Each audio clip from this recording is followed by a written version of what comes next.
नमस्कार विद्यार्थी मित्रांनो, मराठी जी के या एज्युकेशनल चॅनलवर आपले पुन्हा एकदा स्वागत. मित्रांनो, आज आपण काही महत्त्वाचे चालू घडामोडीचे प्रश्न या ठिकाणी कव्हर करून घेणार आहोत, जे कोणत्याही परीक्षेची तयारी करत असाल तर त्या प्रत्येक परीक्षेसाठी उपयुक्त असणार आहेत. प्रश्न सर्व महत्त्वाचे आहेत. व्हिडिओ शेवटपर्यंत नक्की पाहायचा आहे. काही महत्त्वाची माहिती देखील आपण कव्हर करणार आहोत, जी परीक्षेच्या दृष्टिकोनातून महत्त्वाची असणार आहे. प्रश्न पहिला आहे, नवी दिल्ली या ठिकाणी सी राजगोपालाचारी यांच्या पुतळ्याचे अनावरण कोणी केले? प्रश्न अतिशय महत्त्वाचा आहे, विचारला जाऊ शकतो.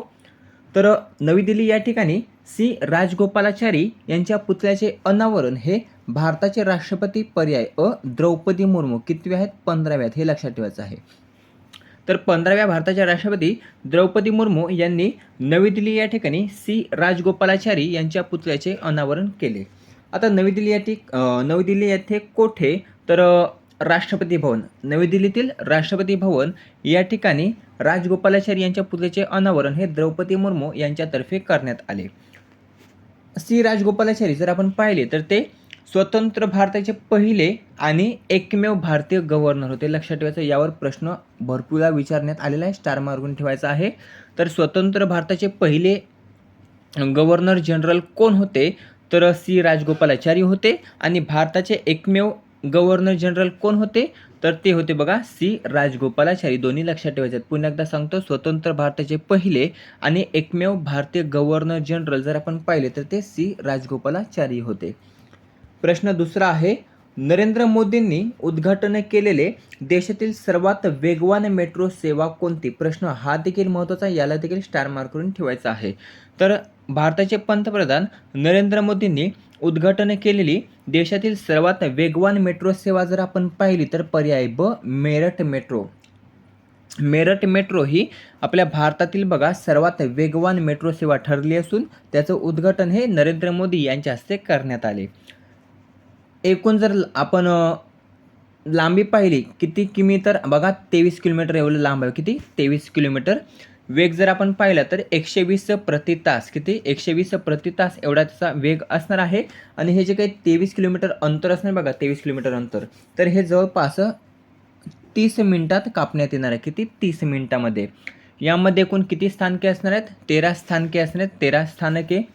त्यानंतर हे जे काही वेगवान मेट्रो सेवा आहे बरोबर, तर त्याच सोबत 82 किलोमीटर लांबीच्या दिल्ली मेरठ या रॅपिड रेलचं जे काही उर्वरित भाग होता बघा, तर त्या उर्वरित भागाचे देखील उद्घाटन हे नरेंद्र मोदी यांच्या हस्ते करण्यात आले.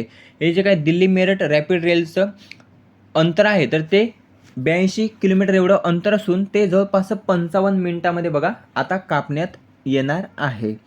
प्रश्न तिसरा, नेदरलँड देशाचे पहिले समलैंगिक पंतप्रधान खालीलपैकी कोण बनले आहेत? तर रॉब जेटन.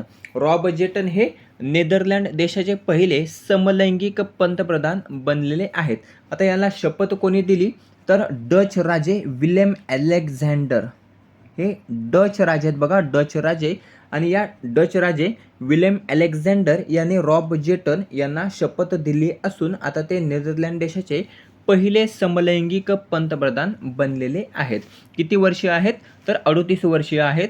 संसदेच्या 150 जागांपैकी युतीकडे किती जागा आहेत? तर फक्त 66 जागा आहेत. किती? 66 जागा. एकूण जागा किती आहेत? 150 जागा आहेत. त्यापैकी फक्त 66 जागा या युती सरकारकडे असून त्यामुळे नवीन कायदा जर एखादा संमत करून घ्यायचा असेल तर त्यासाठी आता रॉब जेटन यांना बघा विरोधी पक्षांशी जुळवून घ्यावे लागणार आहे. कारण बघा जे काही युतीकडे जागा आहेत बघा, तर त्या कमी आहेत, 66 जागा आहेत. आणि त्याच्यासाठी बघा मित्र पक्ष हे महत्त्वाचे ठरणार असून विरोधी पक्ष देखील महत्त्वाचे ठरणार आहेत. जेटन हे एकूण 3 पक्षाच्या युती सरकारचे नेतृत्व करत आहेत. किती? एकूण 3 पक्षाच्या सरकारचे नेतृत्व हे रॉब जेटन करत आहेत. प्रश्न चौथा, महिला आशिया कप रायझिंग स्टार्स 2026 या स्पर्धेचं विजेतेपद खालीलपैकी कोणी पटकावलेलं आहे? तर आपल्या भारताने पटकावलेलं आहे महिला आशिया कप रायझिंग स्टार्स 2026 या स्पर्धेचं विजेतेपद. उपविजेता कोण ठरलेला आहे? तर आपला शेजारी देश बांगलादेश. बांगलादेश हा उपविजेता ठरला असून भारत हा विजेता ठरलेला आहे. आणि भारताचं सलग हे दुसरे विजेतेपद असणार आहे. किती? व दुसरं विजेतेपद. जेव्हा पहिली आवृत्ती पार पडली बघा 2023मध्ये. तर त्या 2023च्या पहिल्या आवृत्तीमध्ये देखील भारत हा आपला विजेता ठरला होता आणि 2026च्या आवृत्तीमध्ये देखील आपला भारतच विजेता ठरला असून बांगलादेश हा उपविजेता ठरलेला आहे. प्रश्न क्रमांक 5वा, लोकप्रिय रियालिटी शो द 50चा पहिला विजेता कोण ठरलेला आहे? तर आपला महाराष्ट्रीयन शिव ठाकरे. शिव ठाकरे हा बघा लोकप्रिय रियालिटी शो द 50चा पहिला विजेता ठरलेला आहे. मराठी बिग बॉस 2 जर आपण पाहिलं, मराठी बिग बॉस 2, तर या मराठी बिग बॉस 2चा तो विजेता ठरला होता. मराठी बिग बॉस 2चा तो विजेता असून हिंदी बिग बॉस जो होता बघा कितवा 16वा, तर या 16वाचा तो रनर अप होता. मराठी बिग बॉस 2चा विजेता आणि हिंदी बिग बॉस 16मध्ये तो रनर अप होता. लक्षात ठेवायचा, यावर देखील प्रश्न विचारला जाऊ शकतो. प्रश्न क्रमांक 6वा, मिझोरम व अरुणाचल प्रदेशचा स्थापना दिवस कोणत्या दिवशी साजरा करण्यात आला? तर 20 फेब्रुवारीला बघा मिझोरम व अरुणाचल प्रदेश या 2 राज्याचा बघा स्थापना दिवस नुकताच साजरा करण्यात आलेला आहे. केव्हा? तर 20 फेब्रुवारीला. 53वी घटनादुरुस्ती लक्षात ठेवायची आहे. 53वी घटनादुरुस्ती 1986 द्वारे बघा भारताचे 23वे राज्य कोणते बनले? तर मिझोरम हे भारताचे 23वे राज्य आहे. लक्षात ठेवायचं आहे, मिझोरम हे भारताचे 23वे राज्य आहे आणि अरुणाचल प्रदेश हे भारताचे कितवे राज्य आहे? तर बघा 24वे राज्य आहे अरुणाचल प्रदेश. यावर देखील प्रश्न विचारला जाऊ शकतो. 23वे राज्य मिझोरम, 24वे राज्य अरुणाचल प्रदेश. घटनादुरुस्ती लक्षात ठेवायची. 53वी घटनादुरुस्ती 1986 नुसार भारताचे 23वे राज्य मिझोरम आणि 55वी घटनादुरुस्ती 1986 नुसार केंद्रशासित प्रदेश होता बघा अरुणाचल प्रदेश, तर तो दर्जा काढून त्याला राज्याचा दर्जा प्राप्त झाला होता. कोणत्या घटनादुरुस्तीनुसार? तर 55वी घटनादुरुस्ती 1986 नुसार. लक्षात ठेवायचं आहे. कितवे राज्य बनले होते? 24वे राज्य बनले होते. अरुणाचल प्रदेशची राजधानी आहे इटानगर, मिझोरमची राजधानी आहे आयझॉल. विधानसभेच्या जागा आपण पाहिल्या तर अरुणाचल प्रदेशच्या 60 जागा आहेत आणि मिझोरमच्या जागा आहेत 40. लक्षात ठेवायचं आहे. कशाच्या? विधानसभेच्या. प्रश्न क्रमांक 7वा, चर्चेत असणारा जम्मू आणि काश्मीरमधील बागलिहार जलविद्युत प्रकल्प कोणत्या नदीवर आहे? तर चिनाब नदी. या चिनाब नदीवर बघा चर्चेत असणारा जम्मू अँड काश्मीरमधील बागलिहार जलविद्युत प्रकल्प आहे. याच नदीवर जगातील सर्वात उंच रेल्वे ब्रिज देखील आहे. लक्षात ठेवायचं आहे, चिनाब नदी ही महत्त्वाची नदी आहे जम्मू काश्मीरमधील आणि याच नदीवर जगातील सर्वात उंच रेल्वे ब्रिज आणि बागलिहार जलविद्युत प्रकल्प देखील स्थित आहे. हा जो काही जगातील सर्वात उंच रेल्वे ब्रिज आहे बघा, तर त्याला चिनाब ब्रिज असं म्हटलं जातं, चिनाब ब्रिज. आता चर्चेत काय आहे?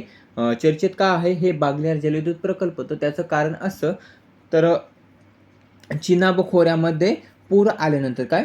चिनाब खोऱ्यात पूर आल्यानंतर कामं ही जी काही आहेत बघा, तर ती तात्पुरती थांबवण्यात आली आणि त्यासाठी हे चर्चेत आलेलं आहे.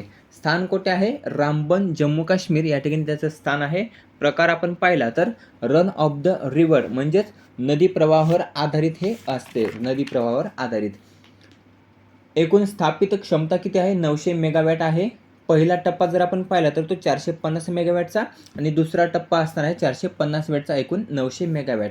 धरण उंची किती आहे? 143 मीटर एवढी धरण उंची आहे. अंदाजे लांबी किती आहे? 363 मीटर एवढी त्याची लांबी आहे आणि जलाशय क्षमता किती आहे? 475 दशलक्ष घनमीटर एवढी त्याची जलाशय क्षमता असणार आहे.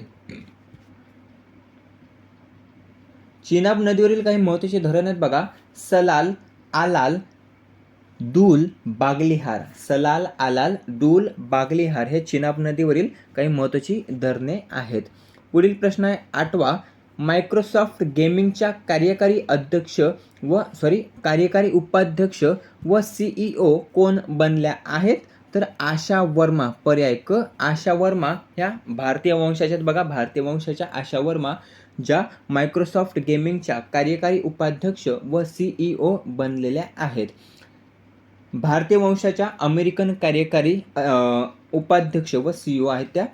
जबाबदारी जर आपण पाहिली तर एक्सबॉक्स आणि संपूर्ण गेमिंग विभागाचे नेतृत्व हे त्यांच्याकडे सोपवण्यात आलेले आहे.